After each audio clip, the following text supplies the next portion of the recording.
You finish wrapping the bandage around the dog's leg. The golden retriever happily licks your hand. Mrs. Carter thanks you for staying late and hands you the leash back. Outside, rain taps softly against the clinic windows. You lock the front door, flip the sign to closed. Another 12-hour shift finished. Your back hurts. Your eyes burn. You reach for your keys.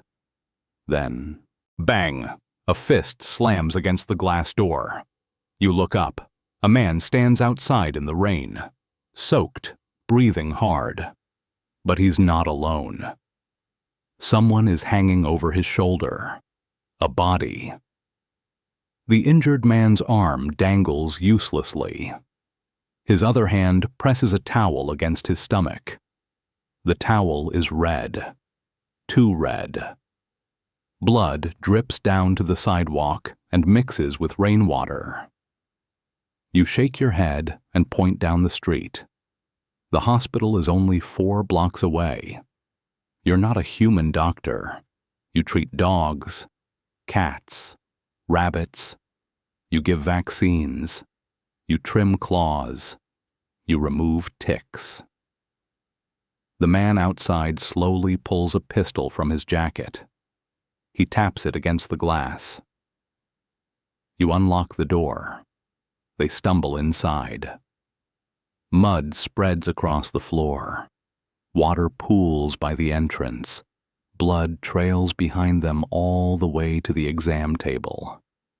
You help lift the wounded man onto it. The towel slips. A bullet wound. Your stomach tightens. "I can't do this," you whisper. "I treat animals." The gunman doesn't react. "Fix him." That's all he says, but the meaning is clear. Fix him, or die with him. You open your cabinets. Nothing here is meant for humans, but it's all you have. You grab a tranquilizer meant for horses, strong enough to drop a 1,000-pound animal. You quickly calculate a rough dose for a human. Your hands shake. Too much could stop his heart. Too little, and he wakes up screaming. You inject it. The man groans. His eyes roll back. His body goes limp.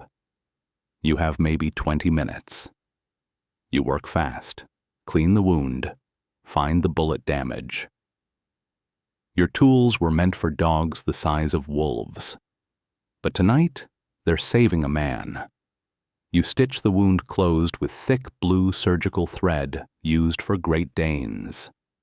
It's messy. It'll scar badly. But when you tie the final knot, he's alive.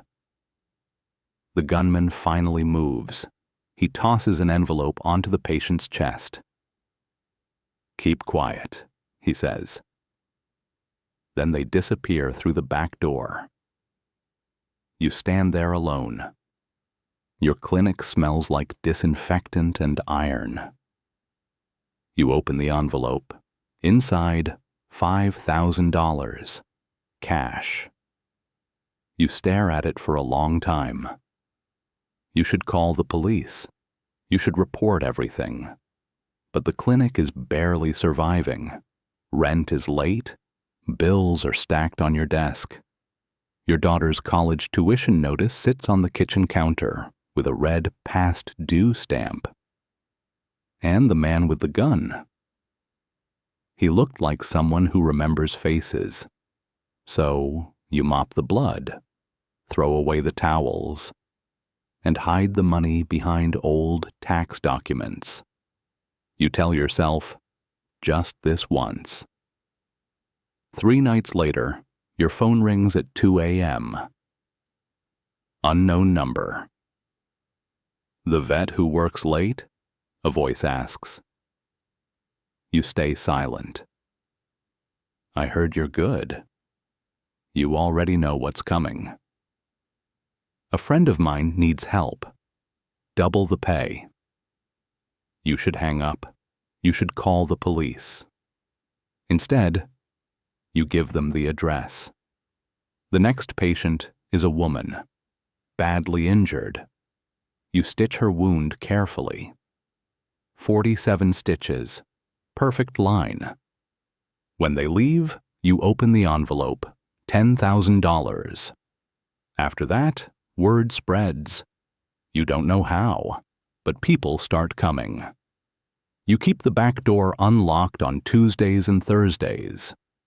A man arrives with a shattered knee. You set the bone using a splint designed for giant dogs. Another comes with severe burns. You wrap the wounds with veterinary gauze and give antibiotics meant for farm animals. Everyone pays cash. Everyone leaves quietly. No names, no questions. And strangely, most of them aren't criminals. Some are just people who can't afford hospitals. A construction worker with no insurance. A single mother who can't miss work. A delivery driver who fell from a ladder. You start telling yourself something comforting. You're helping people. You upgrade your clinic equipment, buy better lights, sharper tools. Your ex-wife notices business improving. Your daughter's tuition gets paid. 3 months pass. You've earned more money than the past 2 years combined. That's when everything goes wrong. One night after finishing a simple shoulder relocation, you step outside toward your car. A black van sits in the corner of the parking lot. The doors slide open. 2 large men step out. Before you can react, a bag is thrown over your head. You're shoved into the van. After a short drive, they drag you out. You smell antiseptic. Hospital air. The bag is removed. You're sitting in a glass room. Beyond the glass is a high-end operating theater. On the table lies a man. You recognize him instantly. Everyone in the city does. The man who controls the ports, the police, the night economy, the crime lord. He's dying. A man in a suit stands beside you. "You're the vet," he says. "That man needs surgery." You shake your head. "I can't do this. I only handled small injuries. This is beyond me." The suited man steps closer. "You kept people alive for 3 months using horse sedatives and animal thread." He gestures toward the table. "This is just another mammal." You hesitate. Hospitals ask questions. Hospitals call police. They didn't bring you here for options. You scrub your hands. A nurse joins you inside the operating room. The crime lord is bleeding internally.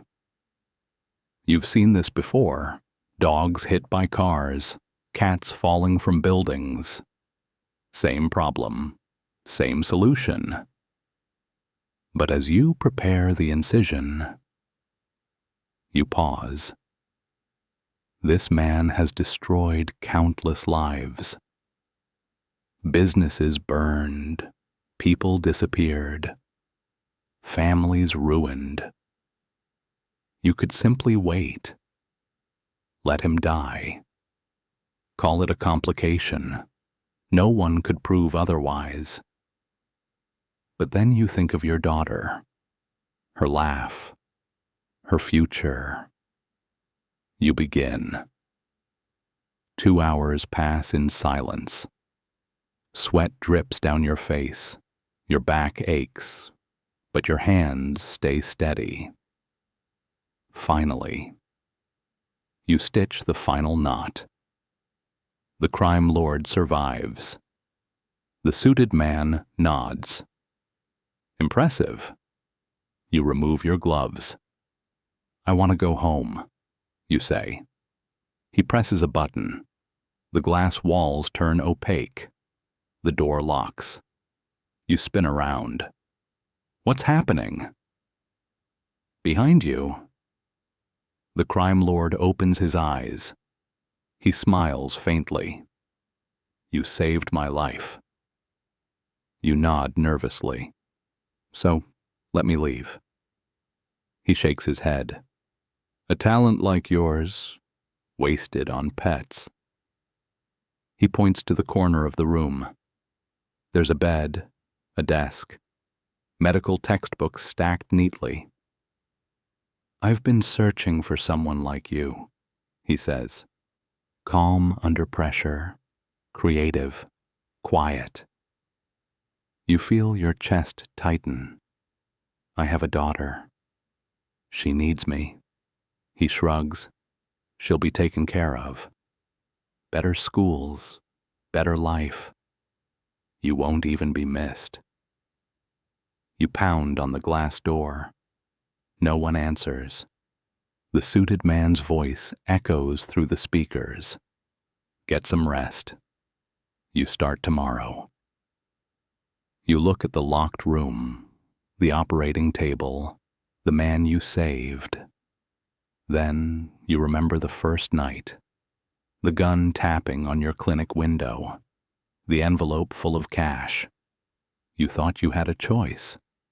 You thought you were in control.